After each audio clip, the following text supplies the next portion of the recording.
नमस्कार साथियों, आप सभी दोस्तों का हमारा इस नवीन योग धारा यूट्यूब चैनल में बहुत बहुत स्वागत है। उम्मीद करते हैं कि आप सभी जहां भी होंगे स्वस्थ होंगे, मस्त होंगे और मज़े ले रहे होंगे और आप अपने जीवन में अपने लक्ष्य के प्रति हमेशा अपना 100% दे रहे होंगे। जैसे हम भी अपना 100% अपने जीवन में जो हम अभी काम कर रहे हैं उसके लिए देने का प्रयास करते हैं, मगर जितना हो सके उतना हम देते हैं।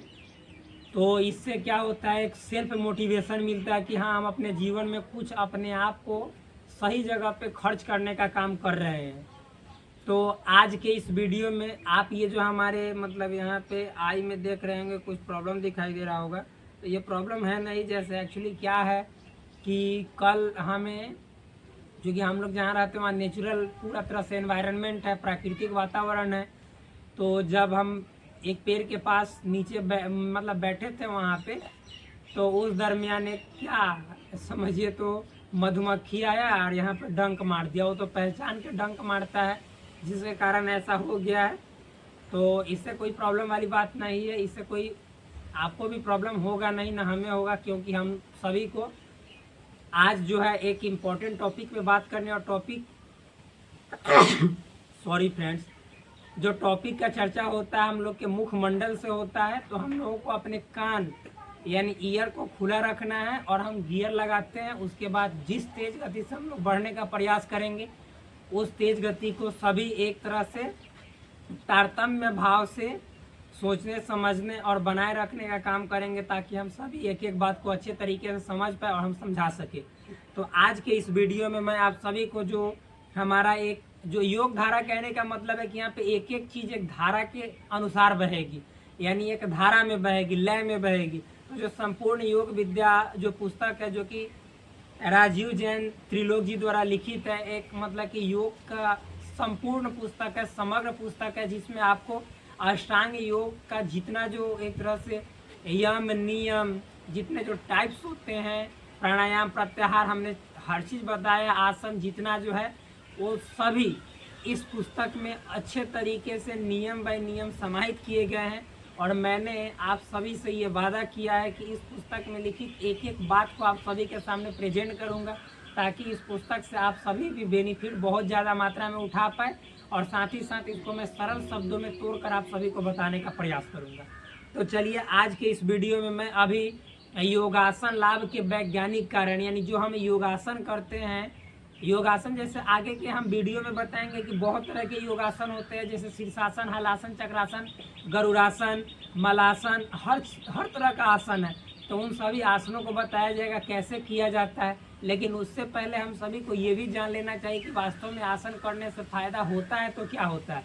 तो इसी क्रम में हम जो कि जैसे अभी वीडियो का जो टाइप्स बना रहे हैं, उस टाइप्स का नाम है योगासन लाभ के वैज्ञानिक कारण, यानी जो हम योग करते हैं, जो आसन करते हैं योग में, तो उस आसन के वैज्ञानिक कि जैसे कारण क्या है कि उनसे लाभ होता है, वैज्ञानिक ने उसे सिद्ध किया है, किस तरह से सिद्ध किया है कि वास्तव में इस आसन को करने से आपके शरीर में ये परिवर्तन होते हैं और आप स्वस्थ होते जाते हैं। तो उन सभी को देखते हुए हम सभी अब आगे बढ़ने का प्रयास करते हैं।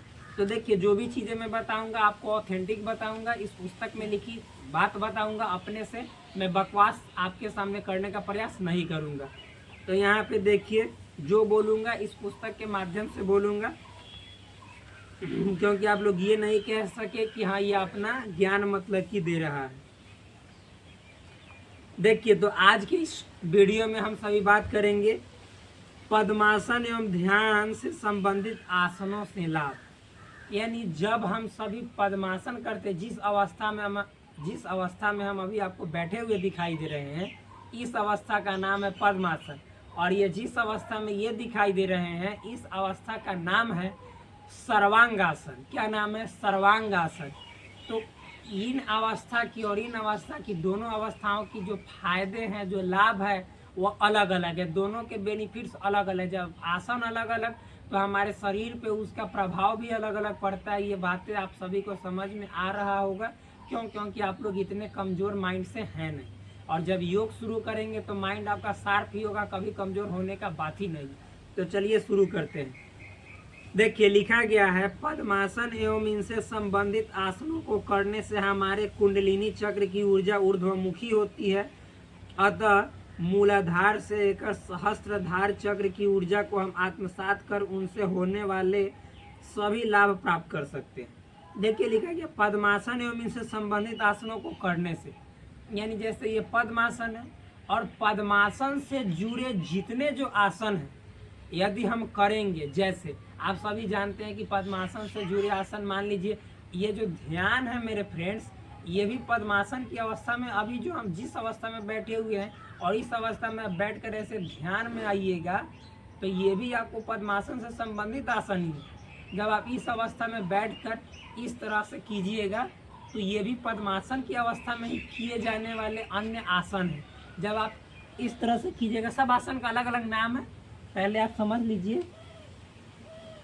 तो ये भी पद्मासन से संबंधित अवस्था में बैठकर किए जाने वाले आसन है, अन्य आसन है। तो ये सभी यदि आप इस तरह के आसन करेंगे तो आपके शरीर में क्या परिवर्तन होंगे, क्या बेनिफिट होंगे, वे इसमें बोला जा रहा है कि आपका जो कुंडलिनी चक्र है, कुंडलिनी चक्र की ऊर्जा का ऊर्ध्वमुखी प्रवाह होगा। देखिए ये कुंडलिनी चक्र होता क्या है, तो आप सभी ये जानिए कि हमारे शरीर में, क्या बोल रहे हैं, हमारे शरीर में एक सूक्ष्म ऊर्जा होता है। क्या होता है? सूक्ष्म ऊर्जा, यानी माइक्रो लेवल का एनर्जी जो चक्र के रूप में बटा हुआ होता है। चक्र मतलब क्या, आप ऐसे समझिएगा कुंडली की तरह। अच्छा कुंडली आप लोग समझते हैं, हम लोग रिंग पहनते हैं, क्या पहनते हैं? रिंग। रिंग मतलब बल्ला, क्या बल्ला, जिसको हम लोग क्वाइल कह सकते हैं। क्वाइल मतलब जब तार को ऐसे मोड़ देते हैं तो क्वाइल कहते हैं। तो आप मतलब कि ऐसा फील कीजिए कि कुंडलिनी कुछ वैसा ही है, लेकिन ये नहीं समझिएगा कि हमारे शरीर के अंदर वैसा ही है। एक तरह से वो ऊर्जा का सर्कुलेशन है। कुंडलिनी कहने का मतलब ऊर्जा वहीं पे सर्कुलेट होते रहता है। और जब आप उस ऊर्जा को पहचान लेते हैं, और ऊर्जा वो 7 भागों में बटा हुआ रहता है, 7 प्रकार के ऊर्जा रहते हैं, मूलाधार चक्र, स्वादिष्ठान चक्र, आगे के वीडियो में हम बताएंगे। एक ही वीडियो में हर चीज़ पॉसिबल नहीं है, तो उन सभी का एक स्पेसिफिक जगह होता है हमारे शरीर में, और वो सभी जगह अपने अपने स्थान पे कुंडलिनी ऊर्जा के रूप में अपना क्या मतलब कि एक तरह से ऊर्जा को बनाए रखता है। और उस ऊर्जा को यदि हम और आप जानना चाहते हैं तो ये पद्मासन की अवस्था और पद्मासन की अवस्था में किए जाने वाले अन्य आसन हमारे लिए यानी बहुत ही एक तरह से वरदान साबित होगा उस सूक्ष्म ऊर्जा को हमारे शरीर के अंदर जागृत करने के लिए।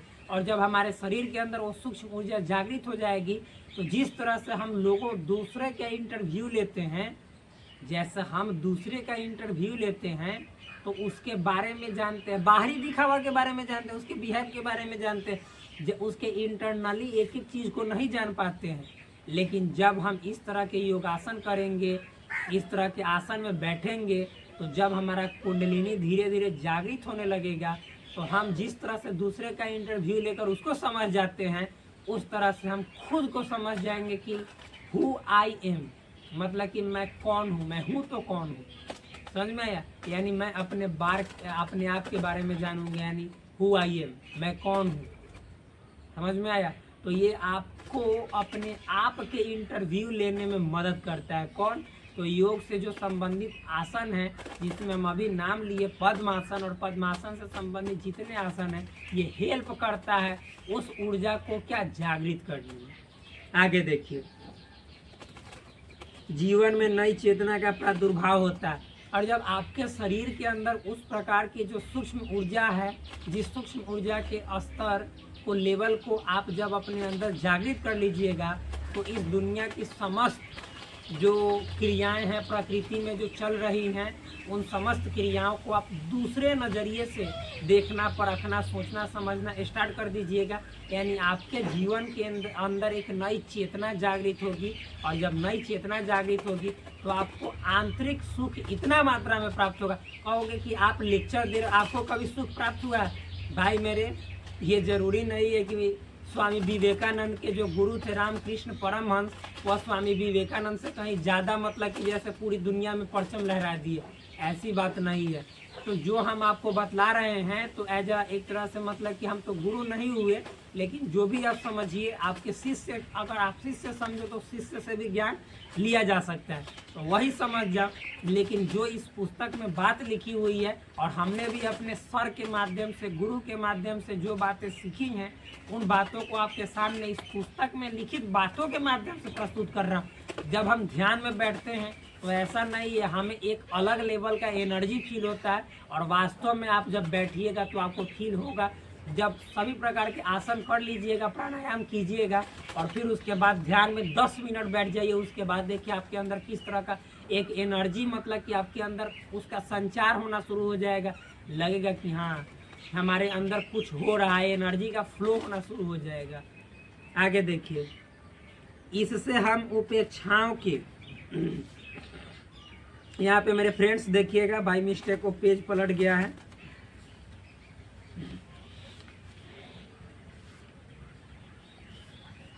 देखिए, इस अवस्था में बैठकर ध्यान करने से हम आत्म साक्षात्कार प्राप्त कर सकते हैं। पद्मासन में बैठने से हमारा मेरुदंड स्थिरता को प्राप्त करता है, तब बुढ़ापे में झुकने की समस्या नहीं होती। और जब हम पद्मासन में बैठते हैं तो आप समझिए, जो हमारा मेरुदंड है, मेरुदंड आप लोग जानते होंगे, यहाँ से लेकर ये सब जो है आपको रीढ़ की हड्डी वाला जो दिखाई दे रहा है, ये सब मेरुदंड में आता है। मेरुदंड का चित्र भी आप लोग देख लीजिएगा, सर्च मारिएगा गूगल, किस लिए मेरुदंड, ये मेरुदंड है, ये सब ये मेरुदंड है, बार बार बतला रहे हैं। तो हम जब पद्मासन की अवस्था में बैठते हैं तो हमारा शरीर एक तरह से एकदम सीधा हुआ है, ऐसे मतलब तना हुआ रहता है। जब हमारा शरीर सीधा तना हुआ रहता है तो यह मेरुदंड को बहुत ही लाभ पहुंचाता है, और मेरुदंड सीधे हमारे मस्तिष्क यानी दिमाग से जुड़ा रहता है। तो दिमाग में हमारा हमेशा क्या मैसेज जाएगा कि ये अभी इस तरह से सीधा है। झुकने का मतलब बुढ़ापा आना, बुढ़ापा आना कहने का मतलब आप मेरुदंड उतना कारगर नहीं है, तो दिमाग को मैसेज जाता है कि धीरे धीरे इसके शरीर को मतलब कि लूज कर कहने का मतलब है कि शरीर को बुढ़ापे की ओर ले जा। और जब हमारा शरीर मतलब जो हमारा शरीर में जो मेरुदंड है वह एक तरह से इस तरह में मतलब कि सीधा तना हुआ रहता है, और साथ ही साथ ये एक्टिव मोड में ज़्यादा रहता है, तो शरीर को मैसेज जाता है कि मेरुदंड अभी बहुत सुंदर काम कर रहा है, सही काम कर रहा है, मतलब इसको अभी बुढ़ापे की स्थिति नहीं प्रदान करनी है, यानी नहीं आने वाला है, नहीं आया है। तो इससे क्या होता है कि जब मान लीजिए कि आपका मेरुदंड सीधा रहेगा, आप मतलब पद्मासन की अवस्था में सही तरीके से बैठेंगे और अपने शरीर को सीधा तना हुआ रखेंगे। हमेशा प्रयास कीजिए कि तना हुआ रखे, ये नहीं कि केवल हम योग करें उसी समय, लेकिन कम से कम नहीं हमेशा कर सकते तो इस समय भी जितना देर करते उतना समय तना हुआ रखेंगे, तो आपको बुढ़ापे में झुकने की जो समस्या होती है उससे निजात दिलाएगा, और आपको सीधा हुआ तना रखेगा, तना खड़ा रखेगा। आगे देखिए, लिखा हुआ है कि पद्मासन में बैठने से ध्यान और धारणाओं के द्वारा हम अपनी स्मरण शक्ति को तेज कर सकते हैं। यानी जब हम पद्मासन, हमने तो पहले ही बोला है कि जब हम पद्मासन की अवस्था में बैठते हैं तो जब हम ध्यान करते हैं तो ध्यान में इससे बेनिफिट पहुंचता है, यानी मदद मिलता है, क्योंकि हम इसी अवस्था में ध्यान की मुद्रा में आते हैं। सबसे अधिक पद्मासन की अवस्था में ही लोग ध्यान की मुद्रा में आते हैं। तो इस अवस्था में बैठने से ध्यान और धारणा में भी हमारा क्या करता है, हेल्प करता है। तो इतना बातें जो हैं आप सभी के सामने मैंने प्रस्तुत किया, तो इतनी बातें आप सभी के सामने जब प्रस्तुत किया गया, ये बातें आप सभी को योगासन में पद्मासन और पद्मासन की अवस्था से संबंधित आसनों के लाभ के वैज्ञानिक कारण है कि इस अवस्था में बैठने से हमारे शरीर के अंदर एक विशेष प्रकार का बदलाव होता है जो हमारे शरीर के लिए बहुत ही लाभदायक होता है। आगे देखेंगे तो अगला जो है टॉपिक वज्रासन से संबंधित आसनों से लाभ। देखिए, अब दूसरा टॉपिक इसी में कि जब हम वज्रासन में बैठते हैं तो हम सब आसन बताएंगे वज्रासन किसको कहते हैं। ऐसे जब हम बैठ जाते हैं इस तरह से, ये देखिए, ये इस तरह से जब हम बैठेंगे ऐसे, और इसमें भी रीढ़ की हड्डी ऐसे सीधे करते हैं, तो ये देखिए हम लोग का जो प्रजनन अंग है, ये जो अंग दिखाई दे रहा है, ये सभी अंग पे इसका प्रभाव पड़ता है, और ये मतलब कि इसमें सकारात्मक ऊर्जा का संचार होता है, सकारात्मक ऊर्जा का इसमें संचार होता है। और यदि आप में सही से स्पर्म वीर्य नहीं बन रहा है, फिर उसके बाद शुक्राणु नहीं बन रहा है, जो सीमेन होता है और वीर्य नहीं बन रहा है, स्पर्म जो काउंट है, शुक्राणु है आपका कम हो चुका है, तो इसमें ये हेल्प करता है सही करने में। स्त्रियों के प्रजनन अंगों में भी ये बहुत ज़्यादा हेल्प करता है। तो चलिए इसको पढ़ने का प्रयास करते हैं। कि जब हम इस अवस्था में, इस आसन में बैठते हैं तो इससे क्या लाभ होते हैं। लिखा गया है इसमें कि जब हम वज्रासन में बैठते हैं तो हमारे प्रजनन अंग और पाचन तंत्रों के अंगों में रक्त का संचार या रक्त के संचार को सुचारू कर उन्हें सुदृढ़ बनाता है। मतलब जब हम इस वज्रासन की अवस्था में बैठते हैं तो वज्रासन की अवस्था में बैठने के कारण जो हमारा शरीर का स्थिति है वह इस प्रकार का ना हो जाता है कि यह हमारे प्रजनन अंगों से सीधे जुड़ जाता है। और फिर इस और आगे देखिए लिखा हुआ है इसमें, और लिखा हुआ है कि प्रजनन अंगों से जुड़ जाता है और साथ ही साथ पाचन तंत्र, जो पाचन तंत्र का अंग है, ये मतलब चूँकि हम ऐसे बैठेंगे किस वज्रासन की अवस्था में, तो जो भी हमारे पाचन तंत्र है जैसे आमाशय हो गए, अग्न्याशय हो गए, छोटी आंत हो गए, बड़ी आंत हो गए, ये सभी इसमें एक तनाव उत्पन्न होता है, खिंचाव उत्पन्न होता है, जिससे उसका एक्सरसाइज होता है, उन पाचन अंगों का एक्सरसाइज होता है, तो सुचारू रूप से काम करता है और उसमें रक्त यानी जो ब्लड है, ब्लड का सर्कुलेशन बढ़ जाता है और हमारे प्रजनन अंगों तक ब्लड का भी प्रजनन अंगों तक भी ब्लड का सर्कुलेशन बढ़ जाता है और हमारा प्रजनन अंग भी धीरे धीरे धीरे धीरे बेजान से मतलब एक तरह से सुडौल होने लगता है। और उसके बाद उसका मतलब कि जो कार्य क्षमता है वो पहले की तुलना में अच्छा हो जाता है और आप कभी भी अपने जीवन में खुश मतलब रहने के लिए सोचेंगे नहीं, बल्कि आप हमेशा अपने जीवन में खुश रहेंगे और साथ ही साथ अपने पार्टनर के भी जीवन को हमेशा खुश रख सकेंगे। और साथ ही साथ ये आपको ब्रह्मचर्य का पालन करने में मदद करता है। आगे लिखा गया इसमें कि प्रजनन अंगों के कई रोगों को लाभ प्रदान करता है। तो प्रजनन अंग में जितने तरह के मतलब कि आपको समस्या है उन सभी समस्याओं से निजात दिलाता है। कौन? तो जब आप वज्रासन में बैठते हैं तब ये आसन। फिर उसके बाद ये जैसे शिथिलता, वही तो बोले कि शिथिलता को दूर करता है। शिथिलता आपके शरीर में यदि शिथिलता है, प्रजनन अंगों में शिथिलता आ गई है तो उन शिथिलता को दूर करके बेजान को सुडौल बनाता है, अच्छा बनाता है, जिससे आपका जो पार्टनर है वह आपसे मतलब हमेशा खुश रहती है। आप अपने पार्टनर को कभी भी निराश नहीं होने देते हैं। फिर शुक्राणु का न बनना ये भी पूर्ण होता है, यानी शुक्राणु भी बनना शुरू हो जाता है, स्पर्म काउंट भी बनता है। फिर बवासीर से समस्या, जो बवासीर वाली समस्या उससे निजात मिलती है। साथ ही साथ अंड कोश की ग्रंथि में वृद्धि होती है। जो स्त्रियों का प्रजनन अंग है उसमें अंड कोश होता है तो उसमें वृद्धि होती है। साथ ही साथ जो हम लोग का हाइड्रोसील है उससे संबंधित मतलब कि तरह तरह की जो बीमारियां हो जाती है उसमें मतलब कि फ़ायदा पहुंचाता है वज्रासन। साथ ही साथ महिलाओं के जो मासिक स्राव आते हैं, जो मंथली एक तरह से मतलब कि साइकिल होते हैं, मासिक स्राव एमसी जो होता है वो हमेशा ठीक हो जाता है, हमेशा के लिए मतलब धीरे धीरे धीरे धीरे सुधार आना शुरू हो जाता है और हमेशा के लिए ठीक हो जाता है। और फिर आपका जो एमसी है वो सही समय पे आना शुरू हो जाता है और आपको फिर अपने जीवन में किसी प्रकार की समस्या नहीं होती है। यानी जो आप मेंस्ट्रुअल साइकिल के बारे में जानते हैं तो वो सही हो जाता है। तो इस तरह से मतलब कि ये जो वज्रासन वाली अवस्था है ये सभी को, हर प्राणियों को, प्राणियों कहने का मतलब है कि मानव में हम बोल रहे हैं।